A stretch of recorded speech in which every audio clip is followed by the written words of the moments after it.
On-the-scene coverage of ACC 2015 is supported by Effient.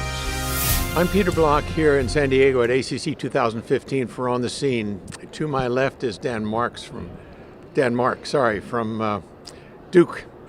And Dan has been involved in a trial here at ACC which has generated a ton of interesting, not controversy necessarily, but what is going on and what should we take away from this trial. But Dan has talked about the economic side of the PROMISE trial. So let's talk about the economics a little to start with, Dan, and then we'll talk about what PROMISE actually means. So you looked at the cost of all this. What did you find when you looked at those data?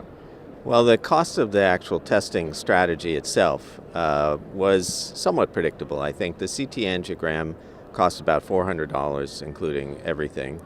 The echo strategies, the stress echo was about $500, and the stress nuclear was between $900 and $1,100 to get the test done. And stress ECG, of course, was less than $200.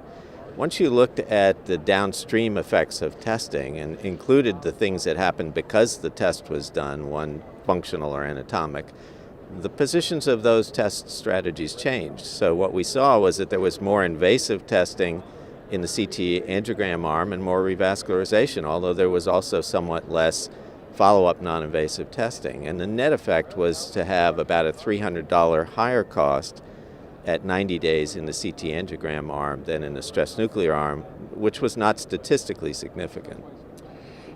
As I've talked to people about PROMISE, and I'm sure you have as well, the interpretations of all of that vary so much. Some people have just taken those data and said, well, why don't we just do CT angiograms on most of the people or all of the people that we see, because that seems the best way to get some downstream strategies sorted out properly. What's your response to that?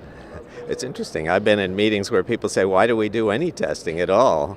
I think that none of what we've done so far releases people from the requirement to exercise judgment. Doctors have to first figure out what's going on with the patient and whether the patient has sufficient reason to go on to a diagnostic test. And that was a population that we tried very conscientiously to isolate, not just all comers with wild stories, but people who had serious chest pain, were coming to the doctor because of it, and the consideration was that there may well be active coronary disease as the cause of this, and something needed to be done. And that was where we started. So, and then the issue of how to decide what to do from there, I think what PROMISE has shown is that both strategies are viable and end up pretty much in the same point from the patient outcome perspective, as well as from the cost perspective.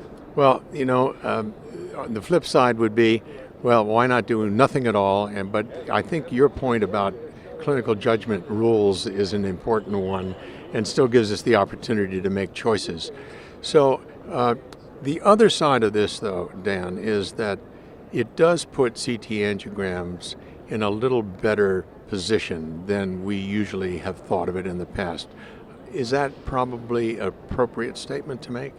Yes, I think so. I think that before PROMISE, there was a lot of anxiety in some quarters about what widespread CT angiography testing would do to patients. And while some people thought that it would improve the efficiency of care, and we would only send for invasive angiography those people who actually needed revascularization and avoid all the normal casts that we now see, other people said, no, this test is going to give you a lot of ambiguous findings. You're going to end up doing stress nuclear studies to clarify them, and then you're going to send them to the cath lab. They're going to end up with way more radiation exposure, more testing, more expense, and it's not going to be good. And so I think PROMISE helps to put some real numbers where there was simply fears and concerns. Perfect. So I guess I should sort of summarize by saying the good news here is that clinical judgment still prevails. That's not a bad thing, is it, Dan? Not at all. And the second thing is that although CT angiograms now come up in terms of our thinking about them, it isn't necessarily the end-all and be-all, and we still should make the best judgment using what we have at hand. Absolutely. Thank you, Dan. 100%. Thank you.